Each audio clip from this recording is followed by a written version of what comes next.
Brought to you by TechnoSpark 20 series smartphones. I'm superhuman. प्रधानमंत्री के सामने बच्चे हैं, वो छोटे हैं, उम्र में छोटे हैं। हर समय राहुल गांधी के अलावा और कोई दूसरा सवाल ही नहीं है, एक ही टारगेट रहते हैं। हमारे सामने आज जो कैंडिडेट हैं वो बहुत वीक हैं। 15 साल पहले वो एक इलेक्शन कोई विधानसभा का हारे थे।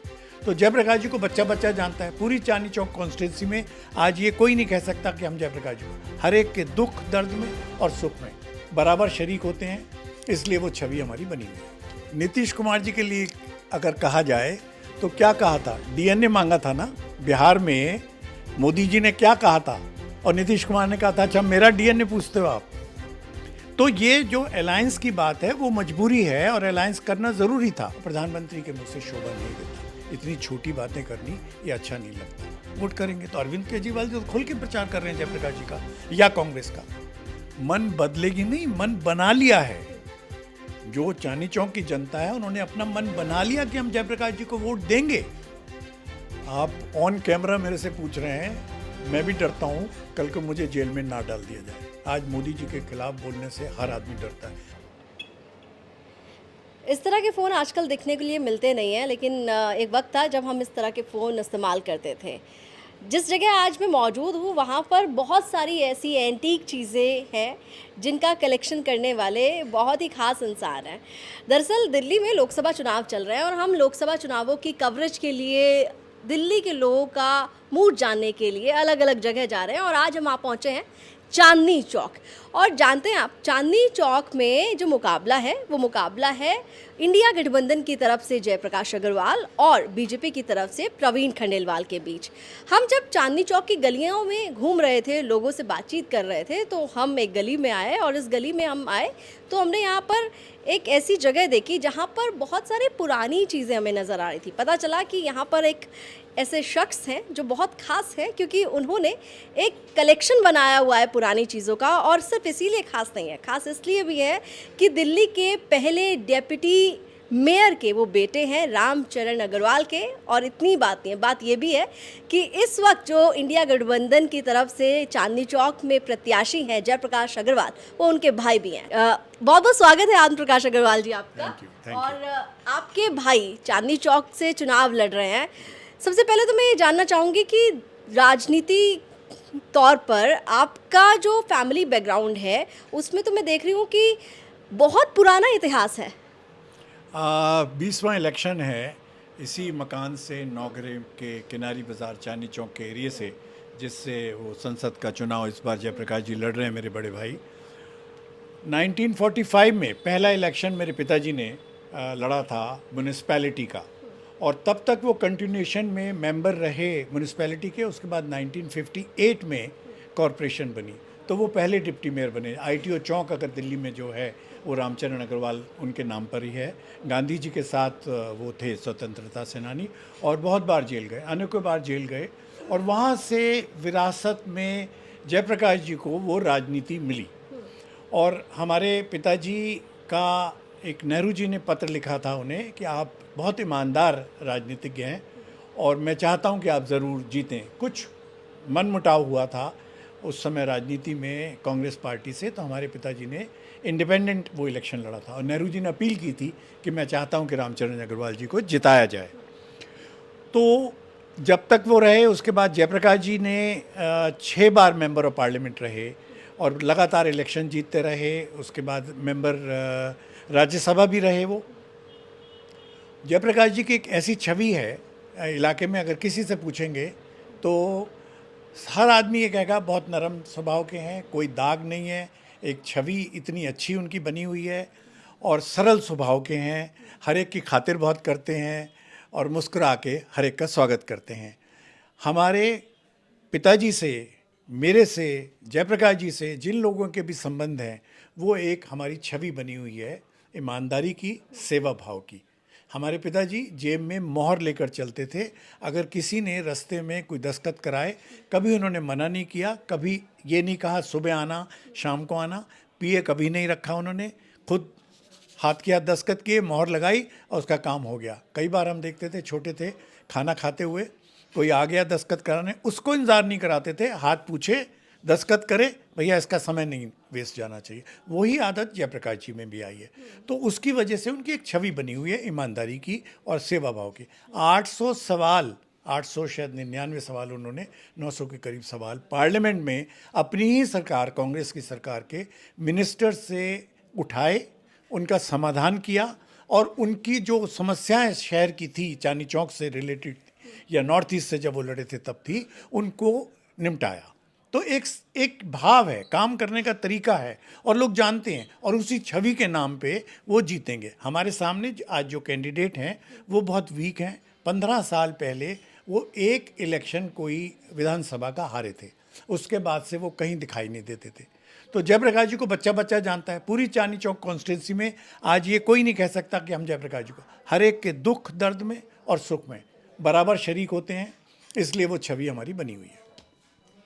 क्योंकि देखिए इलेक्शन दिल्ली में इस बार बहुत इंटरेस्टिंग है, इसलिए ये लड़ाई इंटरेस्टिंग हो गई है। एक तरफ बीजेपी है और सामने आम आदमी पार्टी और कांग्रेस पार्टी ने अलायंस कर लिया है। पहले कांग्रेस और आम आदमी पार्टी अलग अलग चुनाव लड़ रहे थे, लेकिन दिल्ली में उन्होंने अलायंस किया, 3 सीटें कांग्रेस को दी, 4 सीटों पे खुद लड़ रहे हैं। और प्रचार में भी हम देख रहे हैं कि आम आदमी पार्टी और कांग्रेस पार्टी मिलकर अब चुनाव लड़ रही है। आपको लग रहा है कि मिलकर चुनाव लड़ने का फायदा होगा, या फिर, क्योंकि ये भी कहा जा रहा है कि कांग्रेस को सबसे ज़्यादा डैमेज तो आम आदमी पार्टी ने ही किया। दिल्ली में शीला दीक्षित जी की सरकार थी, उस सरकार के खिलाफ जो आक्रोश की आंधी आई थी वो आम आदमी पार्टी ने खड़ी करी थी, तो बहुत डैमेज हुआ था आपको। ये चलता रहता है। नीतीश कुमार जी के लिए अगर कहा जाए तो क्या कहा था, डीएनए मांगा था ना बिहार में, मोदी जी ने क्या कहा था और नीतीश कुमार ने कहा था अच्छा मेरा डीएनए पूछते हो आप।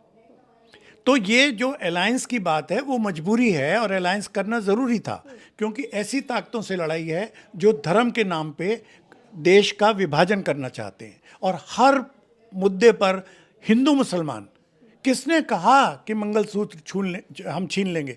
कभी किसी एक मैनिफेस्टो में आप दिखा दीजिए जहां ये लिखा हो कि मंगलसूत्र छीना जाएगा। कहीं लिखा है कि 2 मकान अगर होंगे तो एक मकान हिंदुओं का लेके मुसलमान को दिया जाएगा? ऐसा नैरेटिव क्यों फैलाया जा रहा है, किस लिए? प्रधानमंत्री के मुंह से शोभा नहीं देता। इतनी छोटी बातें करनी ये अच्छा नहीं लगता। आज वो कहते हैं मैं ज़मीन से जुड़ा हुआ आदमी हूँ, नकल उतारेंगे ठकाठक ठकाठक ठक, ये प्रधानमंत्री को नहीं अच्छा लगता। राहुल गांधी ने अगर कहा आपके हर महीने पैसे ठकाठक ठकाठक ठकाठक आ जाएंगे, तो प्रधानमंत्री उनकी नकल उतारेंगे। प्रधानमंत्री के सामने बच्चे हैं, वो छोटे हैं, उम्र में छोटे हैं। हर समय राहुल गांधी के अलावा और कोई दूसरा सवाल ही नहीं है, एक ही टारगेट रहते हैं। आप विकास की बात करो ना, हमारी लड़ाई किस किस देश से नहीं हो गई अब? कनाडा भी हमसे नाराज़ है, मालदीव्स को भी आपने नाराज़ कर दिया, पाकिस्तान पहले ही हमारा नाराज़ था, बांग्लादेश भी नाराज़ है, नेपाल ने कुछ टेरिटरी दिखा दी वो नाराज़ है, चीन नाराज़ है। तो सहयोग बढ़ा कहाँ? हमारी इमेज जो आज कहते हैं वो बढ़ी कहाँ बढ़ी? तो ये जो अलायंस हुआ है आप पार्टी का और कांग्रेस का, ये गठबंधन इसीलिए बना है ताकि इन ताकतों को हराया जा सके। अच्छा, अरविंद केजरीवाल हमने देखा था जयप्रकाश अग्रवाल जी के लिए भी प्रचार कर रहे थे, उनको लेकर क्या सोच है आपकी? बिल्कुल ओपनली माइंडेड उन्होंने कहा है और खुल के कहा है। आज जयप्रकाश अग्रवाल को दिल्ली में कौन नहीं जानता, यही कहा है अरविंद केजरीवाल जी ने। और मैं अपील करता हूं कि इनको वोट दें। जहां जहां झाड़ू का चुनाव चिन्ह नहीं होगा वहां हाथ का होगा, और जहां हाथ का है वहां झाड़ू का नहीं होगा। तो गठबंधन में ये है कि आप जहां पर हाथ का निशान है उनको वोट दीजिए, और जहां झाड़ू का है वो हाथ वाले भी उनको वोट करेंगे। तो अरविंद केजरीवाल जी तो खुल के प्रचार कर रहे हैं जयप्रकाश जी का या कांग्रेस का। अच्छा, तो चांदनी चौक की अगर मैं बात करूं, आप जैसा कि कह रहे हैं कि, और हमें भी पता है कि बहुत पुराना इतिहास है आप लोगों का राजनीति में, और जयप्रकाश जी तो बहुत पुराने समय से चुनाव भी लड़ते रहे हैं और इस बार भी उनको टिकट मिला है, चुनाव लड़ रहे हैं वो। लेकिन मुद्दों की अगर मैं बात करूं, खास तौर पर स्पेसिफिक चांदनी चौक से जुड़े हुए, ऐसा क्या आपको लगता है कि चांदनी चौक की जनता जो है वो अपना मन इस बार बदलेगी और जयप्रकाश अग्रवाल जी का सहयोग करेगी, उनके समर्थन में आएगी? मन बदलेगी नहीं, मन बना लिया है। जो चांदनी चौक की जनता है उन्होंने अपना मन बना लिया कि हम जयप्रकाश जी को वोट देंगे। इनके स्वभाव से, इनके कैरेक्टर से, इनके काम करने के तरीके से, और जो इनकी नेचर है, सेवा भाव है, उसकी वजह से जयप्रकाश जी को जितनी लोकप्रियता है उसके हिसाब से वोट मिलेगा। और लोगों ने मन बना लिया है, बदला नहीं है, बना लिया है। तो आपको लगता है कि दिल्ली में जो 7 सीटें हैं वहां पर लोगों का मन जो है वो बन गया है? बिल्कुल बन गया है। क्या क्या ज़रूरत थी कैंडिडेट्स बदलने की? डॉक्टर हर्षवर्धन को क्यों बदला? 10 साल उन्होंने कोई काम नहीं किया ना, तभी तो बदलना पड़ा। क्योंकि रोष होता, उनको काले झंडे दिखाए जाते, लोग उनका विरोध करते कि अगर आप काम नहीं कर सकते तो आप दोबारा क्यों आए हमारे बीच में, इसलिए उनको हटा दिया गया। दिल्ली में 7 में से 6 कैंडिडेट बदले ना, क्योंकि वो काम नहीं कर सके। सरकार से हिम्मत थी किसी में भी एमपी की दिल्ली के कि वो सवाल कर सकती, इसलिए उनको हटा दिया गया। इसलिए चांदनी चौक से भी उन्होंने अपना प्रतिनिधि चेंज किया और प्रवीण खंडेलवाल को लाए, जिनको लोग पसंद नहीं करते। अच्छा, आप भी काफ़ी क्लोजली देखते हैं कि क्या कुछ राजनीतिक तौर पर हलचल है और लोगों का क्या मिजाज है। और चांदनी चौक एक ऐसी जगह है जहां पर देश भर से लोग आते हैं, ना सिर्फ दिल्ली के अलग अलग इलाकों से आते हैं। किसी भी राज्य में कहीं पर कोई शादी होती है, उसकी शॉपिंग मेजरली हम देखते हैं कि दिल्ली से चांदनी चौक से तो होती है। आसपास जो चर्चा होती है, क्या कुछ आपके जहन में आ रहा है, क्या कुछ आपके सुनने में आ रहा है, क्या चर्चा आप समझ रहे हैं? आप ऑन कैमरा मेरे से पूछ रहे हैं, मैं भी डरता हूँ कल को मुझे जेल में ना डाल दिया जाए। आज मोदी जी के खिलाफ बोलने से हर आदमी डरता है। मन बना लिया कि वोट नहीं देंगे इस बार बीजेपी को, लेकिन खुल के कोई नहीं बोल सकता। जितने लोग बाहर से आते हैं, शादी की शॉपिंग करने आते हैं, या जो फुटफॉल है चांदनी चौक का, जिस तरीके से व्यापारी, सर्विस वाले, घूमने के, चाट पकौड़े खाने के लिए, चांदनी चौक की डिलीशियस चीज़ें जो भी स्वादिष्ट व्यंजन है उन खाने के लिए आते हैं। लेकिन खुल के आपसे कैमरे पर कोई भी आदमी मोदी जी के अगेंस्ट नहीं बोलता है, क्योंकि ईडी आईटी का डर है।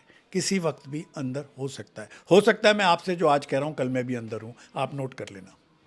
चलो, देखिए, यहाँ पर जांच एजेंसी के दुरुपयोग का जो आरोप अक्सर हम देखते हैं विपक्ष के नेता केंद्र सरकार पर लगाते हैं, कुछ वही बात जो है यहाँ पर कही गई है।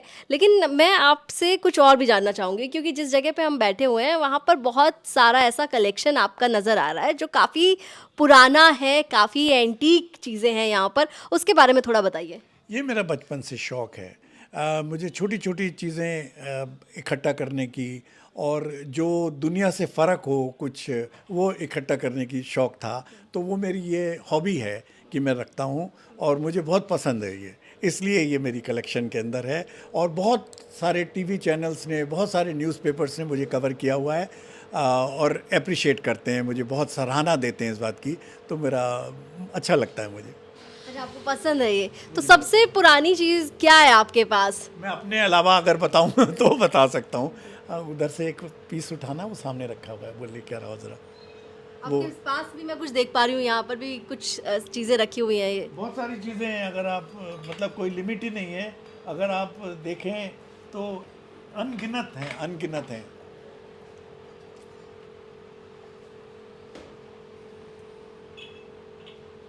अब ये नहीं पता किस सन का है ये, और ये नहीं पता कितना पुराना है। आपके लेकिन पास कब से है? मेरे पास तो बचपन से है, तो ये कम से कम नहीं तो 100 साल के करीब तो मुझे पता है, और इससे पहले कब का है ये कहना बड़ा मुश्किल है। तो ऐसी बहुत सारी चीज़ें हैं मेरे पास जो मेरी कलेक्शन में है, और मुझे बहुत पसंद है। अच्छा, ये कलेक्शन का शौक बचपन में आप कह रहे हैं आपको लगा, लेकिन कहाँ से आया? कुछ आपने ऐसा देखा? छोटी छोटी पेंसिल बच जाती थी तो सब फेंक देते थे, जो मेरे साथ और बच्चे पढ़ते थे वो फेंक देते थे। मुझे शौक़ था कि उनसे कोई ना कोई क्रिएटिव मैं चीज़ बनाते लेता। जो हम छिलका बनाते हैं, आपने देखा होगा शॉर्पनर से, तो उसकी वो निकलती है, तो मैं उससे भी कुछ बना लेता था। तो वहाँ से एक शौक़ डेवलप हो गया। और एंटीक और पुरानी चीज़ें फेंकने के बजाय अगर उसे प्रिजर्व कर लें, क्योंकि नहीं मिलती ये लकड़ी आज के टाइम में नहीं मिलेगी। 100 दरवाजे हैं इस मकान में, ऐसे 100 जोड़ियाँ, तो बड़ा मुश्किल है। अगर उसको आप 24 कमरे हैं इस हवेली में, तो उसको प्रिजर्व करना और उसको रखना, क्या होता है मॉडर्न चीज़ें आ जाती हैं, पुरानी फेंक देते हैं, नहीं ले लेते हैं। लेकिन मेरे को संजो के रखना बड़ा पसंद है। बिल्कुल, हम क्योंकि मोबाइल फ़ोन आजकल लोग इस्तेमाल करते हैं, आप भी इस्तेमाल करते होंगे ज़ाहिर तौर पर, लेकिन आपके पास मैंने देखा कि पुराने फ़ोन्स हैं, और वो फ़ोन्स जो बहुत पहले इस्तेमाल होते थे। आजकल इस तरह के फ़ोन्स तो बहुत रेयर है कहीं किसी के पास मिलना। बिल्कुल बिल्कुल, आप सही कह रही हैं। वो ग्रैंडफादर क्लॉक अगर आप देखें, वो 5:30 बजे अभी एक तक बोलेगी, 5 बजे 5 बजे, इसमें चाबी भरनी पड़ती है अभी भी। तो ऐसे ऐसी नायाब चीज़ें हैं जो अगर किसी वक्त इलेक्शन के बाद आप आएंगे तो मैं दिखाऊंगा। ये तो मैंने कुछ आपको चीज़ें जो बाहर रखी हैं दिखाई हैं, अभी तो और बहुत सारी चीज़ें हैं। अच्छा, आपका कभी मन नहीं किया कि आप भी चुनाव लड़ें, आप भी राजनीति में आए? मैं राजनीति से बहुत दूर हूँ, मैं सेवा भाव में हूँ। मैंने अपनी बॉडी को प्लेज किया हुआ है कि मेरी डेथ के बाद वो किसी भी काम अगर ऑर्गन डोनेशन में आ सकती हो तो वो कर दिया जाए, और मेरी बॉडी को जलाया ना जाए, मेडिकल रिसर्च के लिए दे दिया जाए, ताकि विद्यार्थी जो पढ़ते हैं, मेडिकल स्टडीज़ करते हैं, उनके काम आ सके। और मेरी बॉडी का कोई भी पार्ट, ये मेरी मदर ने 1981 में लिखा था, आज से 40 साल पहले, कि अगर कोई भी मेरे शरीर का अंग काम आ सकता है किसी को तो दे दिया जाए। वही मेरी भावना है और मैं चाहता हूँ ऐसा ही हो। तो वो सेवा भाव का हमारा जो अर्थ है वो बहुत गहरा है। चलिए, एक आखिरी सवाल मैं आपसे पूछती हूँ। 4 जून को नतीजे आ रहे हैं, क्या उम्मीदें आपकी? देखिए, मैं आपको लिख के रख लीजिए, इस बार बीजेपी मेजॉरिटी में नहीं आ पाएंगी, उनकी अपनी गलतियों से। नोटबंदी गलत डिसीजन था, जीएसटी का इम्प्लीमेंटेशन गलत था, इतने सारे स्लैब्स बना दिए, कितनी अमेंडमेंट्स की हैं, रोज़ जीएसटी में एक अमेंडमेंट हो जाती है जितनी जल्दी, तो स्टेबिलिटी नहीं है, तो डिसीजंस गलत हैं, फॉरेन पॉलिसी गलत है। आप ये देखिए कितना कर्ज बढ़ गया हिंदुस्तान के ऊपर, तो उस सब को फैक्टर्स को, और बहुत सारे हैं, बड़ी लंबी लिस्ट है, अगर उन सबको कंसिडर किया जाए तो बीजेपी मेजॉरिटी में नहीं आएगी। दिल्ली में क्या स्कोर रहने वाला है? दिल्ली में मेरे को लगता है कि एक सीट पे हमें डाउट है, अदरवाइज अलायंस कांग्रेस का जो है आप पार्टी से 6 सीटें आ जाएंगी बड़े आराम से। कौन सी सीट आपको लगता है? ये मत पूछिएगा, ये मत पूछिएगा। चलिए, देखिए। चांदनी चौक नहीं है, चांदनी चौक जरूर आ रही है कांग्रेस के पास, ये पक्का है।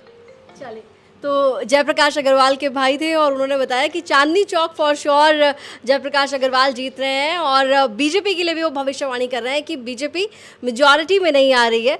फिलहाल 4 जून को नतीजे आएंगे, तब साफ हो जाएगा कि कौन मेजॉरिटी में आ रहा है और कौन मेजॉरिटी से बाहर जा रहा है। कैमरामैन विशाल के साथ अनुराधा तंवर, दिल्ली तक।